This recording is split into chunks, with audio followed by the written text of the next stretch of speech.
Good morning. ನೋಡಿ ಬೆಳಗ್ಗೆನೇ ನಮ್ಮ ರಾಗು ಹೀಗೆ ಬೆಳಗ್ಗೆ ಆಯಿತು ನಮಗೆ ನಿದ್ದೆ ಮಾಡೋಕ್ಕೆ ಬಿಡಲ್ಲ. ತುಂಬ ಹಿಂಸೆ ಕೊಡ್ತಾನೆ, ಹೇಳೋ ತನಕ ಅಂತೂ ಬಿಡೋದೇ ಇಲ್ಲ. ಹೆವಿ ತೀಟೆ ಸುಬ್ಬಾಯವನು. ನಾವು ಮೊದಲು ನಮ್ಮ ಮಗಳು ಮನೆಗೆ ಡಾಗಿ ತರೋಣ ಅಂದಾಗ ಅಯ್ಯೋ ಬೇಡಮ್ಮ ನಮ್ಮ ಮನೆಗೆ ತರಲೇಬೇಡ ಅಂತ ಹೇಳ್ತಿದ್ವಿ. ಅವ್ನು ಫಸ್ಟ್ ಡೇ ಬಂದಾಗೂ ಕೂಡ ನಮಗೆ ಬೇಜಾರಾಯಿತು. ಆದರೆ ಈಗಂತೂ ಒಂದು ಕ್ಷಣನೂ ಕೂಡ ಅವನ್ನ ಬಿಟ್ಟಿರೋಕ್ಕೆ ಆಗೋದೇ ಇಲ್ಲ. ನಾನಂತೂ ಅವನನ್ನು ಕಂಡ್ರೆ ಅಷ್ಟು ದೂರ ಓಡೋಗ್ತಿದ್ದೆ.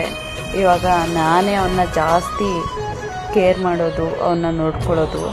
ಅವನು ಬೆಳಗ್ಗೆ ಎದ್ದ ತಕ್ಷಣ ಬಂದು ನನಗೆ ಪ್ರತಿದಿನ ನನಗೆ ಟಾರ್ಚರ್ ಕೊಡ್ತಾನೆ, ಎದೋಳು ಅಂತ. ಹೇಳಲ್ಲ ಅಂದರೂ ಬಿಡಲ್ಲ. ಅವ್ನು ಕರೆಕ್ಟಾಗಿ ಹೇಳ್ಸೋ ಟೈಮ್ಗೆ ನನ್ನ ನಿದ್ದೆ ಚೆನ್ನಾಗಿ ಬರ್ತಾ ಇರುತ್ತೆ. ಏನಾದರೂ ಆಗಲಿ ಎದ್ದೊಳ್ಳೇಬೇಕು. ನನ್ನ ಹೇಳ್ಸಿ ಕೂರಿಸ್ಬಿಟ್ಟು ಆಮೇಲೆ ಹೋಗ್ಬಿಟ್ಟು ಅವ್ನು ಮಲ್ಕೋಬೇಕು.